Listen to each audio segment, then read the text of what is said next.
Hello and welcome back to the Paranormal Podcast. I'm Dan Pasella, co-founder, lead investigator for Orange County, New York Paranormal. If you are back to us, a return listener, thank you so much for coming back. We really appreciate it. If you're new to the festivities, make sure to subscribe, rate, and review on whatever podcast platform that you're listening on. And also, the video version of this is available on our YouTube channel and our Facebook page. So if you're watching us that way, make sure to subscribe and to ring the bell on YouTube because we have a lot of videos coming out, a lot of investigation videos along with the podcast and a lot of other content there. But thank you for the support so far. It's nice to see that every episode of this podcast continues to get more and more listeners. So thank you all for that. And, keep sharing, keep liking, keep reviewing, and tell your friends because it's nice to see the podcast grow. And it's nice to have these relatable paranormal conversations with more and more people.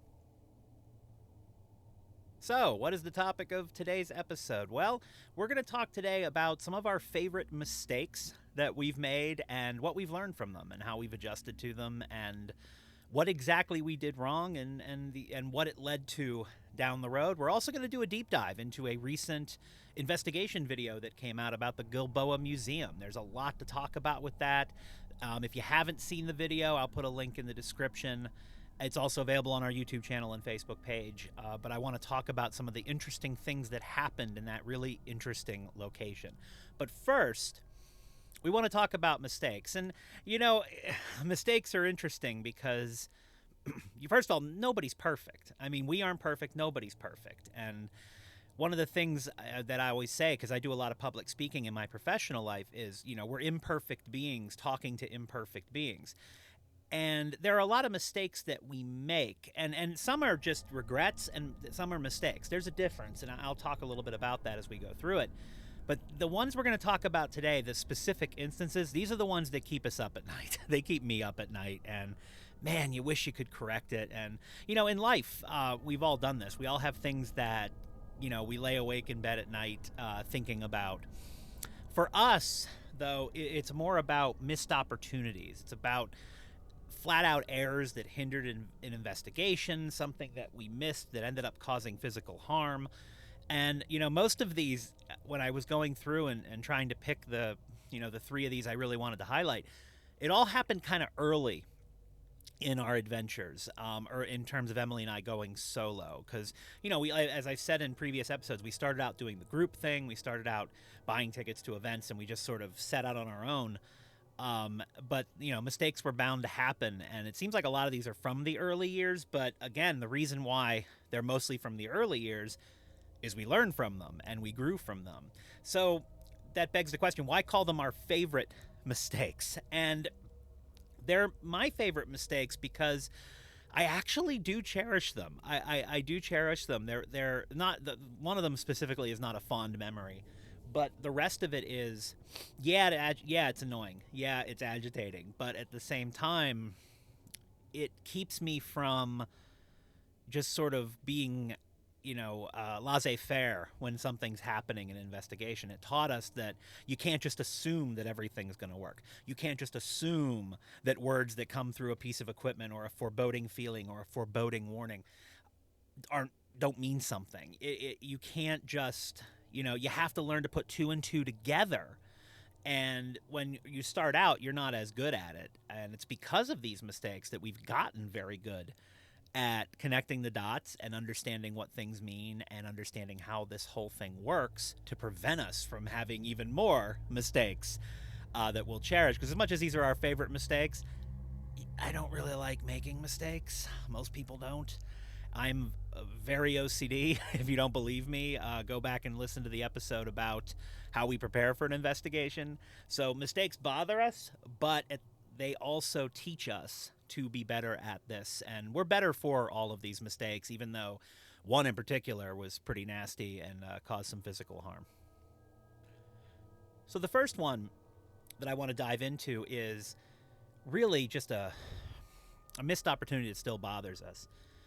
When we investigated the Worcester Inn back in September of 2019, something occurred during that investigation that never happens.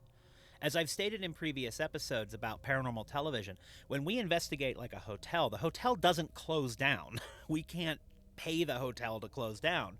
So we generally have a selection of rooms that aren't booked, and they just happen to not be booked. Our first investigation at the Worcester Inn, the 4 rooms that are actively haunted weren't booked. The second time we went in September, none of the rooms were booked.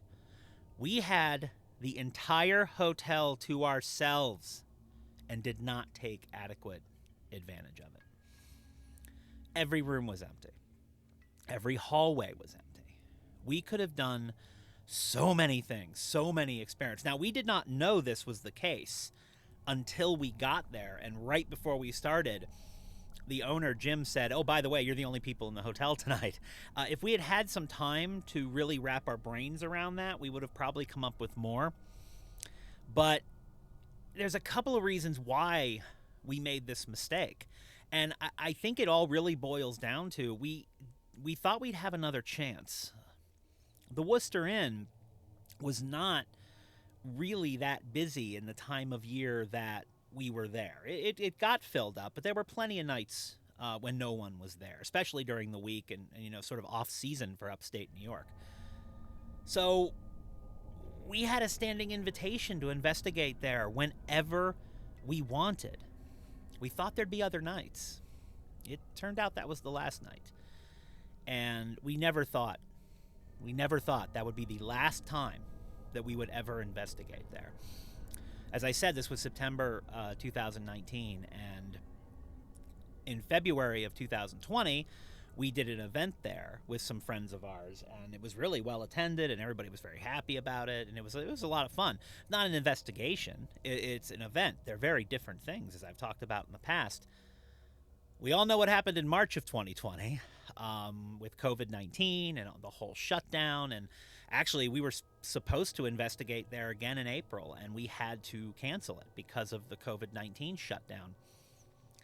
And then in December, the owner of the Worcester Inn, Jim Bulow, passed away.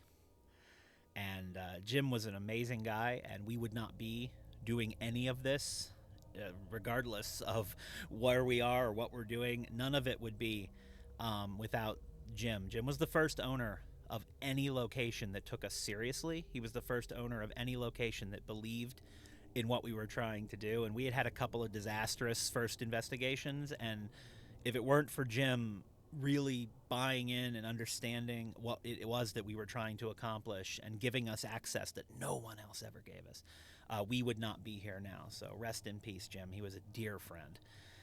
But after he passed away, the Worcester Inn closed. And we have not been back. There's talk of it reopening, but we really haven't been in contact with anyone. I don't know what it's going to reopen as, but we did not know at the time that was going to be the last night. And it teaches you just can't take that stuff for granted. And now we look back at that and we're like, what on earth were we thinking? We had the whole place to ourselves and did not do anything with it. It bothers me to this day, as you could probably tell from the sound of my voice. And nowadays, we think about it, man, we'd never let that happen now. Never let that opportunity pass us by now. But back then, we didn't prepare for it. We didn't have nearly as much equipment. I couldn't have put cameras in that whole place. I don't even know if I could have done cameras in that whole place now when we got 16 of them. It was a big place, but we should have done more than we did. It was a mistake that we made, but it taught us never, ever assume you're going to go back somewhere, and never, ever let an opportunity where you get free reign over a building, never let that pass you by. The second mistake I want to highlight is not necessarily a specific mistake. It's more of a theme of a mistake, although I do have a specific example. And it's just not using equipment properly, or not checking things, or not understanding how a new piece of equipment works. When it comes to the cameras, it's not a mistake to aim the camera the wrong way. It isn't. You don't know where paranormal activity is going to happen. Oh, I have so many regrets. Oh, I wish I'd put a camera here. I wish I'd put a camera there. The best example of that is at Hillview Manor. We had a camera not 3 feet away from where a book slid off a shelf onto the floor. The problem was it was on a corner, so the camera couldn't pick it up. It picked up the sound really well that you can hear it sliding. And you know what? Do I wish I had put the camera to where it could have picked that up? Yes. Do I wish I had a photo or any kind of film showing that book on the shelf before it fell? Oh my goodness, yes. But that's not a mistake. That's just, hey, this hallway's hot, put a camera here. So we did. So I don't count that as a mistake. What I do count as a mistake is getting a new piece of equipment and maybe not understanding fully how it works, not continually checking on the cameras or any of the equipment we're doing. The worst feeling in the world is when I go back to review evidence. Remember, we're a very technology-based paranormal group. All we have are the cameras and recorders. That's it. That's the only kind of evidence we're looking to get. When I take out that memory card and I put it into the computer and something went wrong and the camera did not work or did not function or functioned weirdly or functioned incorrectly, it's aggravating. So aggravating. I'm getting aggravated now just thinking about it.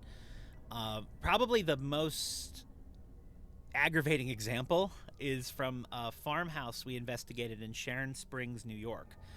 This was a residential investigation, one of the very few residential investigations that we actually published a video on. Residential investigations are private, but no one was living in the home. We have not ever disclosed the exact location of the home, even though a few folks have made some pretty good guesses who apparently had lived there before. But that's not the point. This house, it also ended up being one of the few residential investigations we've done where the place was actually haunted. We picked up a ton of evidence in that house, and one of my favorite investigations we've ever done. And while we were there, on the second floor, a door that was right in front of me, it closed when no one was near it.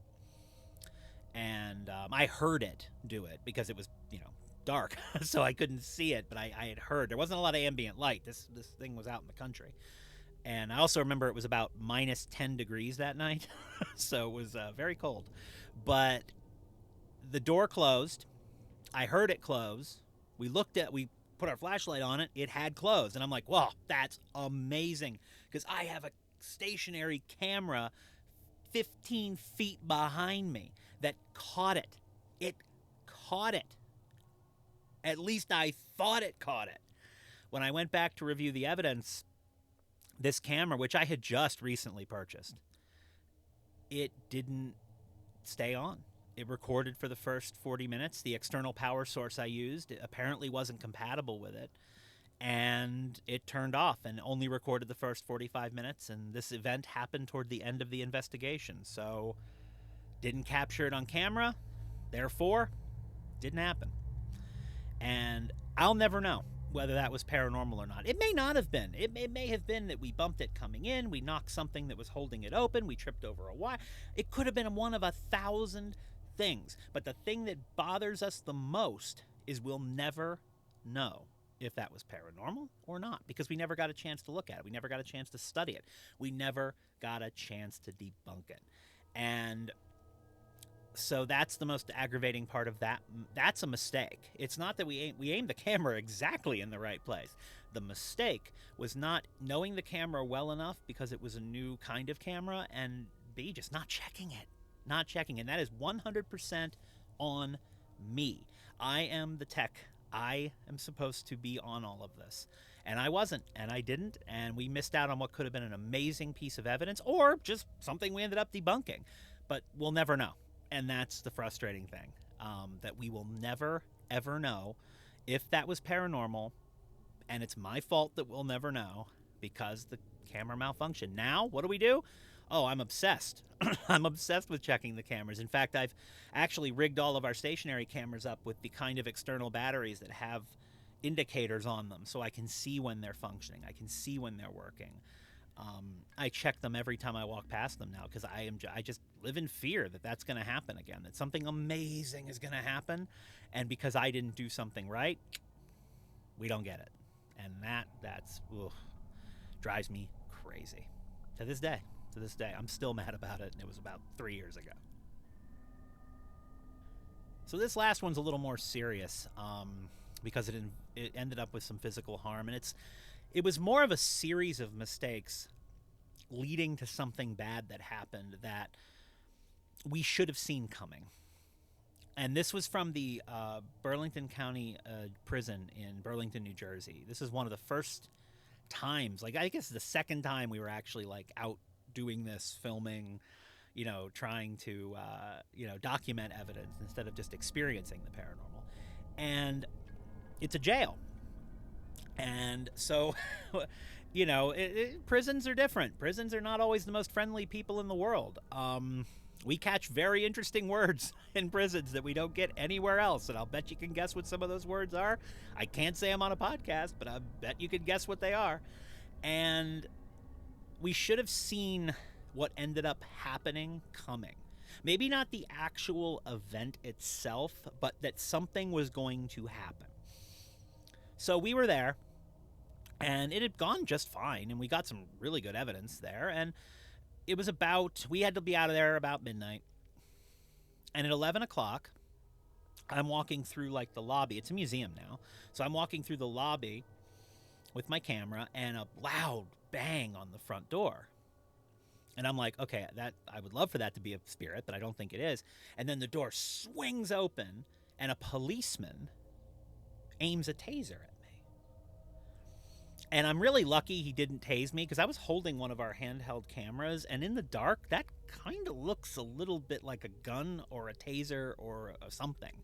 So I'm very fortunate that, he did a really good job of not tasering first, asking questions later. However, in the end, I wish he had gotten me, because then what happened to Emily wouldn't have happened. But it was a misunderstanding. Somebody had seen flashlight lights from the town, because that museum's in the center of town, and they called the police thinking they were trespassers. The whoever was supposed to call the police and say we had people there late that night didn't do it, so the cops came, and it was fine. Both of the police officers were fantastic, and we talked, and we joked around with them for a few minutes before they left, and they left. Didn't think much of it at the time,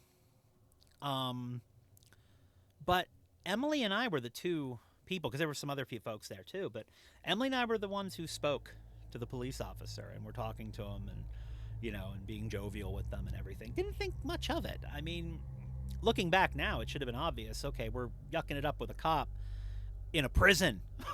That might make somebody a little angry. Didn't think about it then.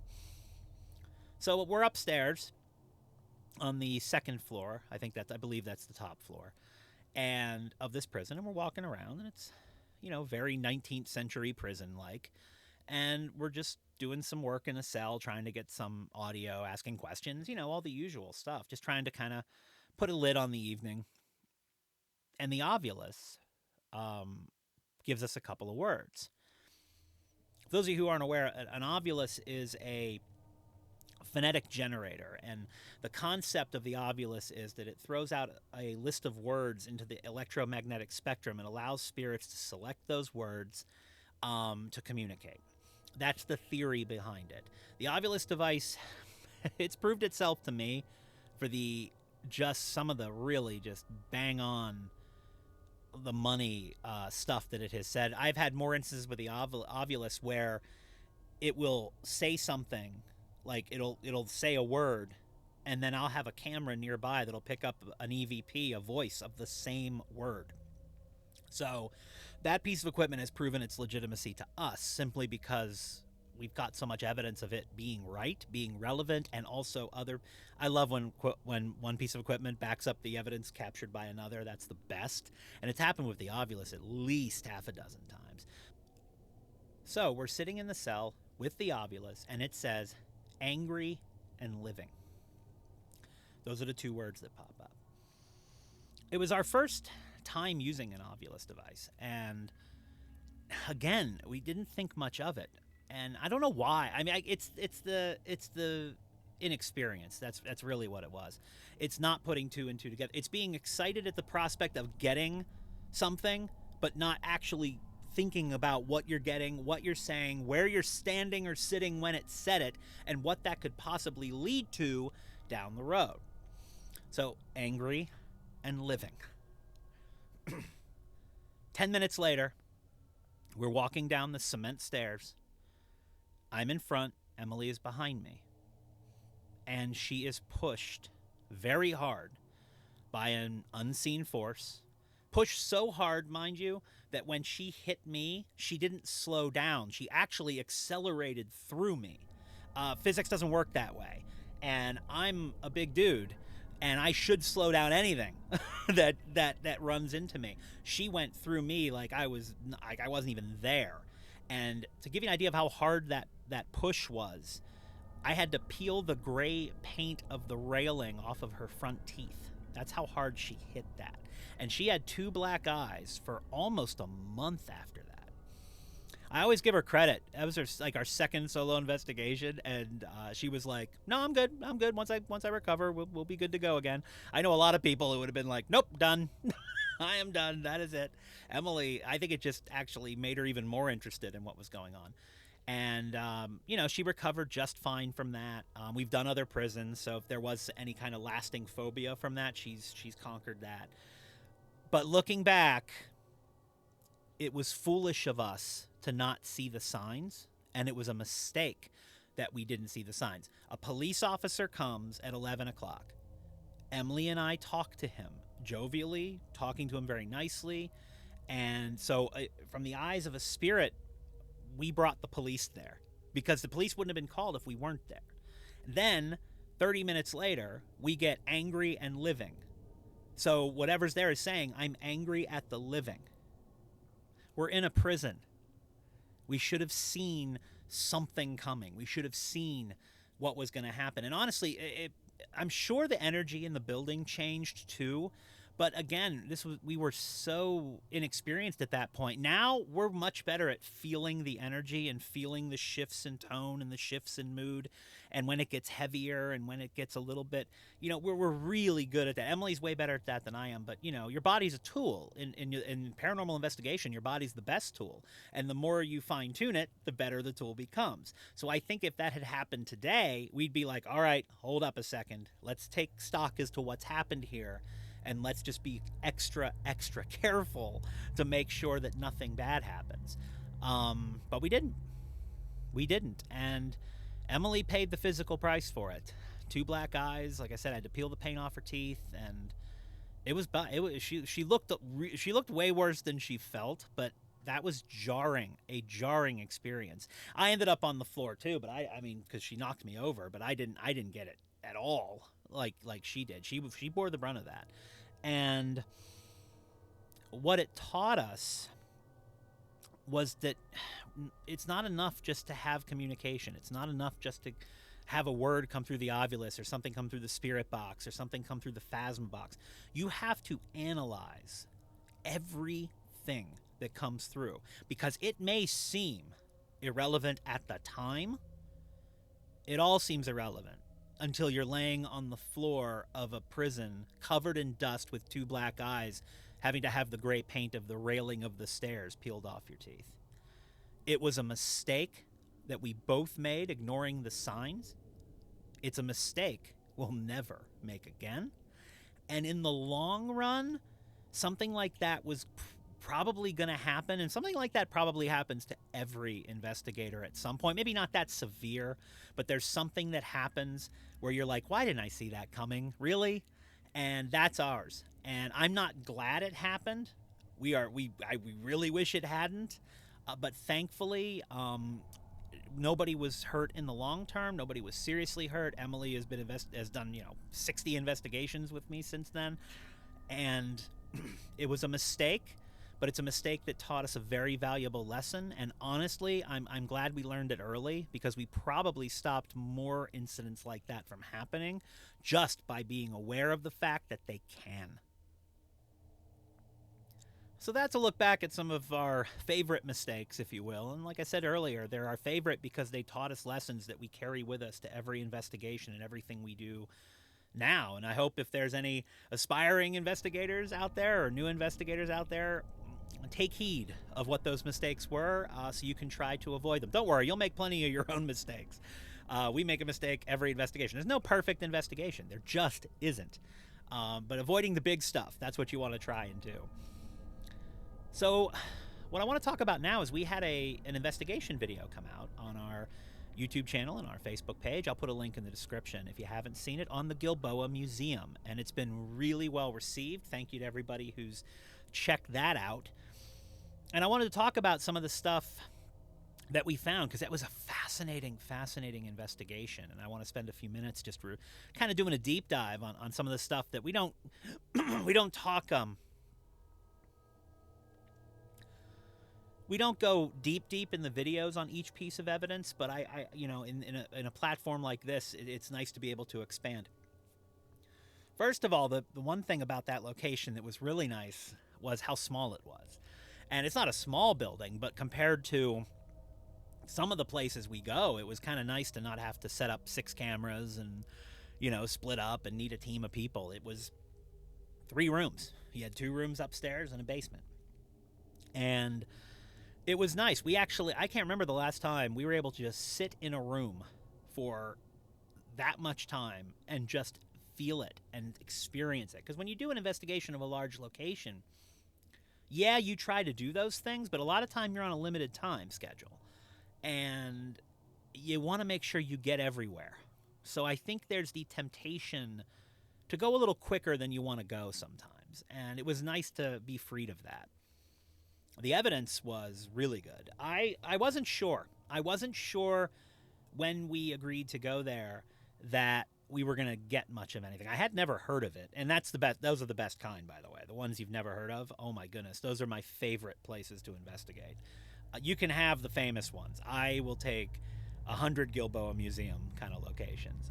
But when we were invited to go there, I'm like, all right, well, there's no evidence of it in the past. But the person, Linda, who invited us, came to one of our events and said, hey, I'd love to have you folks. I've had some paranormal groups, but I've never really seen any evidence because they kind of disappeared, which is all too common, unfortunately.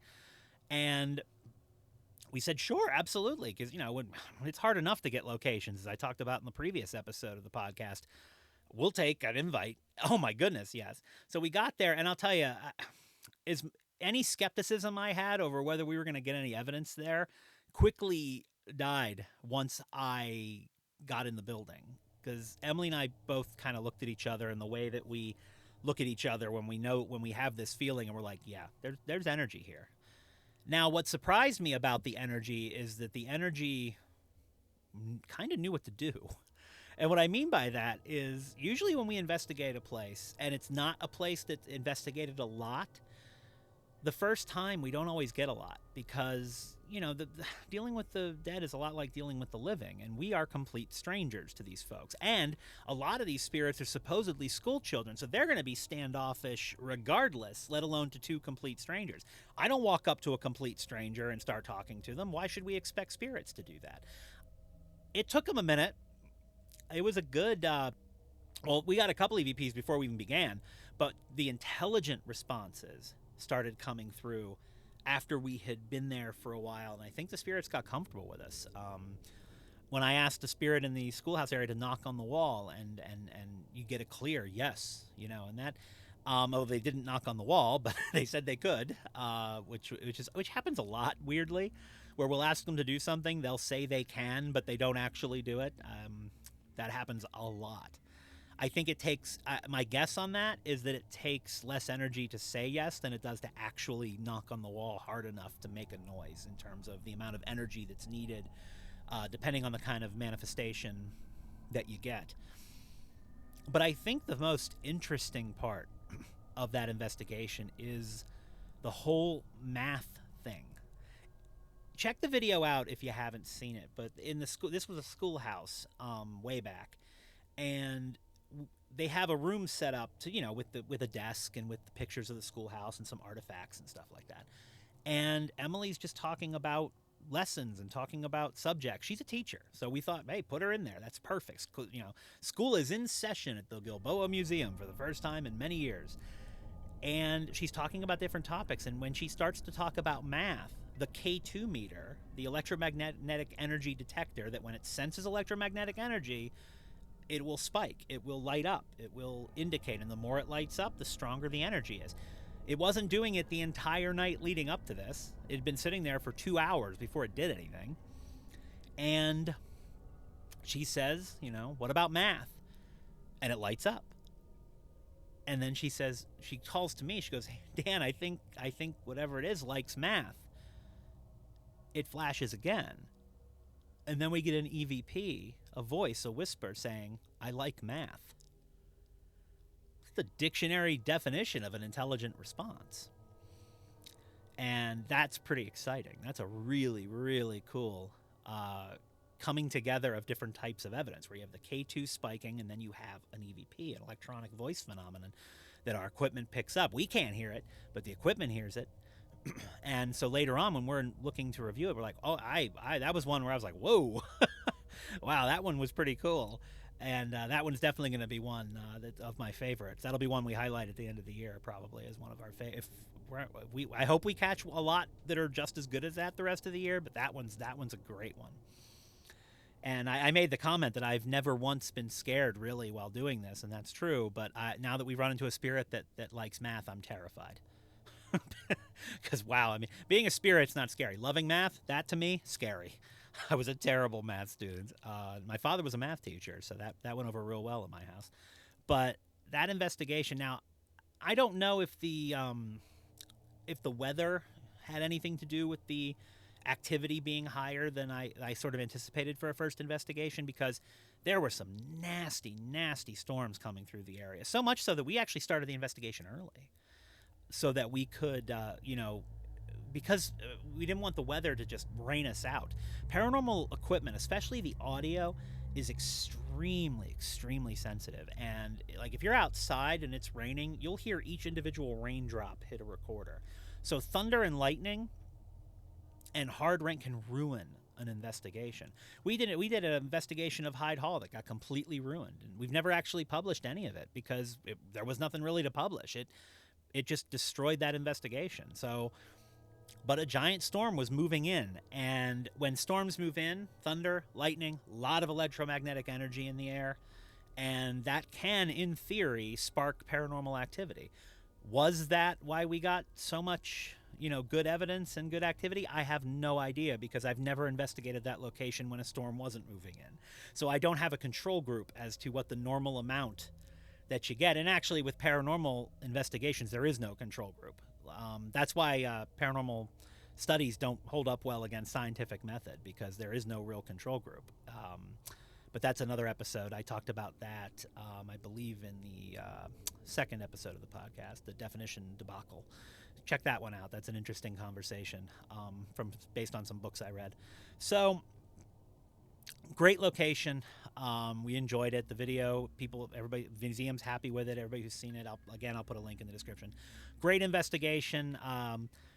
Closing the book on that one for now. I can very much see us going back there, and the people who run it are fantastic. So there's no reason to think that we won't try that one again. Maybe next year. We're pretty booked for the rest of this year, thankfully. So, and we're continuing our review process, where I'm about halfway through looking at the stuff from the Omen Theater. I love investigating theaters. I say it all the time. And that video should come out in the next couple of weeks as well, just in time for us to go up to the Seneca Falls Historical Society, which we're investigating at the end of June. So lots of stuff coming up, very busy on the calendar, and very exciting for us. And as always, we're here to take you all along on the journey with us. We share everything, and we like to share our journey, hence the podcast, hence all of the social media, and hence all of the evidence that we publish. But at the end of the day, the more investigations you do, the more mistakes you make. And we've made many. But we rarely make the same mistake twice. And I take a lot of pride in that, and so does Emily. I mean, you live, you learn, you evolve. It's all part of the process. You can either admit your mistake and learn from it, or try to convince yourself it wasn't an error and then doom history to repeat itself. Mistakes are a part of life, and they are perfectly normal. Thank you very much for tuning in, and we'll see you next time on the Paranormal Podcast.